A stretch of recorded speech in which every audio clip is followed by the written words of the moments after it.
Salut la famille, c'est Chronique d'Atlas, j'espère que vous allez bien. Alors c'est vrai que ça fait un petit moment que j'ai plus eu l'occasion de parler du Barça. Entre la Coupe d'Afrique et les qualifications pour la Coupe du Monde qui m'ont pris beaucoup de temps, et surtout le fait que le Barça était plus qualifié en Ligue des Champions à partir des huitièmes de finale, c'est vrai qu'on s'est un petit peu écarté de l'actualité du football barcelonais. Pourtant, comme vous savez, je suis supporter de ce club. Après bien sûr, c'est pas parce que j'ai pas parlé du Barça cette saison sur YouTube que ça veut dire pour autant que j'ai pas regardé les matchs, que j'ai pas été attentif à chacune des compétitions à laquelle ils ont participé, que ce soit en Europa League, en Liga, en Coupe du Roi, en tout ce que vous voulez. Et c'est pour ça que je vais vous dire comment le club pour moi doit gérer ce mercato, comment le club doit préparer sa prochaine saison, parce que c'est vrai qu'il y a beaucoup de choses à faire. Même si c'est vrai que la saison écoulée, elle a été très intéressante, on a vu des belles choses, mais on a aussi vu des mauvaises choses, on a vu des limites du club, on a vu que certains joueurs bien sûr aussi repartaient dans le club par lequel ils étaient prêtés. Et quand on sait tout ça, on sait vraiment que la direction barcelonaise, elle doit vraiment bien gérer ce mercato, parce qu'il faut vraiment pas faire n'importe quoi. C'est ce qui a fait défaut au club ces dernières années, avec la vente de Neymar, avec les achats inutiles de Griezmann et de Coutinho qui ont vraiment plombé le club financièrement. Et donc il faudra vraiment que le club fasse hyper attention, il faudra pas qu'il fasse n'importe quoi comme on a pu le voir par le passé, il faudra bien sûr qu'ils achètent à certains postes où c'est primordial d'aujourd'hui de renforcer, mais il faudra aussi qu'ils fassent attention à pas non plus acheter à tout va. Et c'est sûr que là je vous parle des recrues, mais il y a surtout un gros ménage à faire dans les joueurs qui doivent quitter le club. Parce que là c'est plus possible de voir des gros salaires de joueurs comme ça qui apportent plus rien du tout au FC Barcelone, c'est plus possible. Et on va commencer par les gardiens de but. Là pour le coup je pense vraiment que c'est peut-être le secteur où il y a peut-être le moins de travail à faire. Je pense que là aujourd'hui Ter Stegen, même s'il sort pas d'une grosse saison, même si c'est pas sa meilleure saison depuis qu'il est au club, ça reste quand même un gardien de classe internationale. Ça reste un gardien qui peut être décisif et qui peut sortir vraiment des arrêts exceptionnels et des grands matchs quand il est au top de sa forme.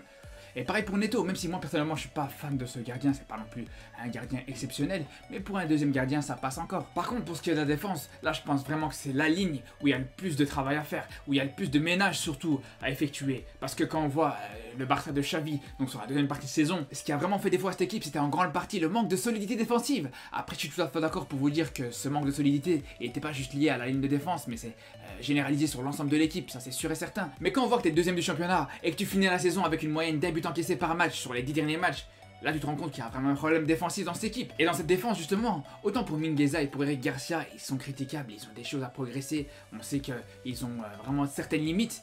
Mais on sait qu'ils sont jeunes aussi, on sait qu'ils ont une grosse marge de progression, donc bien sûr que pour moi le club peut tout à fait compter sur eux dans l'avenir, surtout s'ils sont bien entourés, s'ils sont bien encadrés. Et justement c'est vraiment par rapport à cet encadrement là que je trouve que Piqué il doit pas forcément quitter le club. Pour moi c'est vrai qu'il est en bout de course, c'est vrai qu'il est en fin de carrière, mais il a encore quelque chose à apporter. Je pense qu'il a ne serait-ce qu'en dehors du terrain des choses énormes à apporter aux jeunes comme ça, aux jeunes comme Eric Garcia, comme Mingueza, comme Araujo aussi. Et même sur le terrain il a encore montré que par moments il pouvait encore te montrer des très belles prestations. On a vu par exemple son match contre le Real, c'était vraiment un match référence pour Piqué cette saison. Par contre pour ce qui est de l'anglais Umtiti, je pense que ça sert plus à rien de forcer. Et autant ces deux joueurs là c'est vraiment une grosse déception pour moi parce que vraiment on entendait beaucoup de leur part quand ils sont arrivés au club. Mais bon aujourd'hui on sait très bien que Umtiti physiquement malheureusement c'est cramé.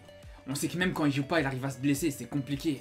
Donc c'est vrai que c'est difficile de compter sur lui pour la suite et je pense qu'il aura plus forcément le niveau de jouer sur les trois tableaux comme on peut le faire dans les clubs comme au Barça en jouant la Ligue des Champions, la Liga ou la Coupe du Roi. Et c'est pareil un petit peu pour l'anglais. Après en ce qui le concerne, l'anglais c'est vrai que physiquement il est plus affûté, mais là où ça pose plus de problème c'est vraiment en termes de qualité. Parce que quand on voit aujourd'hui un joueur comme l'anglais avec qui on pouvait prédire une carrière beaucoup plus importante, beaucoup plus impressionnante, quand on voit qu'à chaque match, à chaque rentrée, t'es pas serein, tu sais qu'il peut te faire une dinguerie à tout moment, là c'est compliqué par contre. C'est vraiment compliqué qu'un joueur comme ça, qui joue dans un club comme le Barça, qu'il puisse pas rentrer sans que tu sois serein complètement. Mais sincèrement, je pense qu'aujourd'hui, malheureusement, la vraie valeur sûre dans cette défense centrale du Barça, ça reste Araujo. Il y a juste lui vraiment qui répond présent quasiment à chaque match.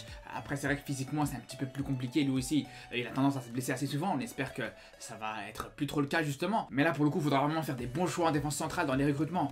Et honnêtement, je vais pas vous mentir, mais Christensen, je suis pas totalement convaincu encore. Moi, sérieusement, c'est vrai que ce joueur-là, avec Chelsea, il a fait des choses intéressantes, surtout la saison passée, quand ils ont gagné la Ligue des Champions. Mais aujourd'hui, je suis loin d'être convaincu par lui. Je pense vraiment qu'un joueur comme Jules Koundé, il a vraiment plus un style qui serait beaucoup plus adapté au Barça. Et pour moi, sincèrement, une charnière Araujo-Koundé à l'avenir, ça pourrait être beaucoup plus complémentaire et beaucoup plus durable surtout.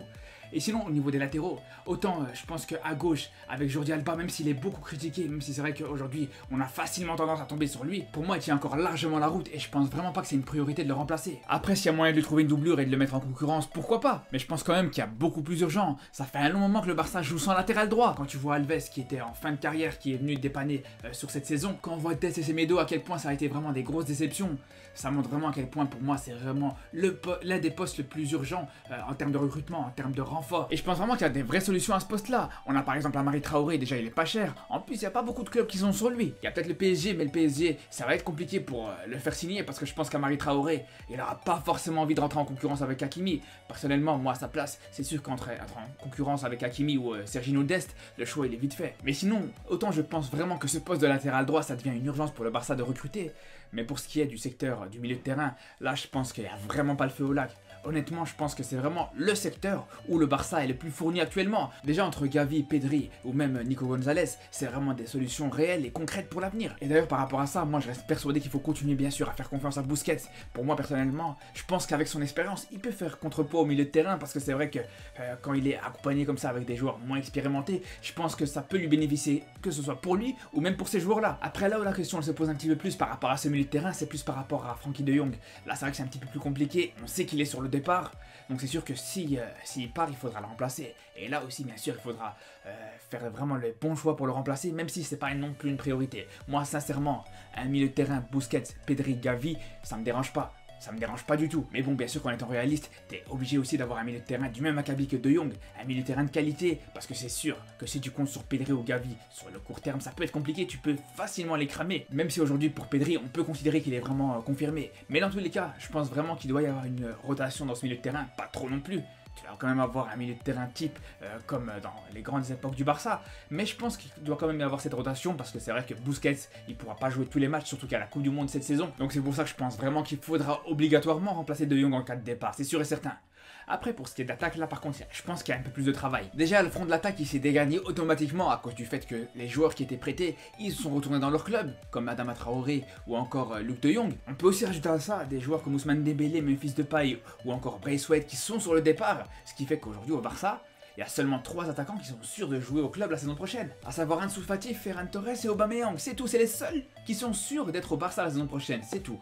Et quand tu sais que Ansu Fati, en termes de blessures, c'est un petit peu compliqué. Quand tu sais aussi, bien sûr, que Ferran Torres, il a eu du mal à s'adapter encore au club, il a encore du mal à trouver ses marques. Et surtout quand tu connais le manque de régularité d'Aubameyang, qui lui a justement coûté son départ d'Arsenal, t'es sûr que ça va être très léger pour être ambitieux un minimum la saison prochaine. Donc c'est clair que c'est un chantier énorme et il faudra surtout recruter le plus vite possible. Quand on sait à quel point la préparation elle va être très compliquée cette saison, quand on sait à quel point elle commence déjà très bientôt, c'est bon. À un moment donné, voilà, là faut recruter. Faut recruter pour justement mettre en place cette attaque qui pourra jouer les matchs amicaux et trouver les automatismes pendant ces matchs de préparation estivale. Mais là, il faudra vraiment le faire très vite. Et je veux dire une chose, peut-être même avant de recruter, moi personnellement, je compterais vraiment sur un joueur comme Abdé. Sincèrement, je dis pas ça parce que je suis marocain. On a vu les qualités qu'il avait pour les quelques matchs qu'il a pu jouer avec le Barça la saison passée. On sait qu'aujourd'hui c'est compliqué pour le club sur l'aspect financier. Donc à un moment donné, ça sert à rien de faire la fine bouche, ça sert à rien de faire les difficiles. Si tu as un joueur que tu as à ta disposition qui est un minimum intéressant, ne serait-ce que pour être une bonne doublure, en plus qui peut jouer sur les deux côtés en attaque, pourquoi pas l'utiliser, pourquoi pas le garder dans ton effectif. Après bien sûr que c'est loin d'être insuffisant et pour moi, en cas de départ de Dembélé et de Depay, sincèrement le Barça devra recruter au moins 3 attaquants. T'es obligé, t'es vraiment obligé, c'est indispensable. Mais bon, moi l'avantage c'est que si ces joueurs-là partent, il pourrait vraiment y avoir une grosse rentrée d'argent qui pourrait arriver au club. Et là je pense que pour le coup ça pourrait faciliter les choses pour le Barça en recrutant Lewandowski. Même si c'est vrai qu'il faut quand même rester réaliste aujourd'hui et je pense que pour ce qui est de Lewandowski, il y a des chances que le Bayern le laisse partir assez facilement, autour des 30-40 millions d'euros.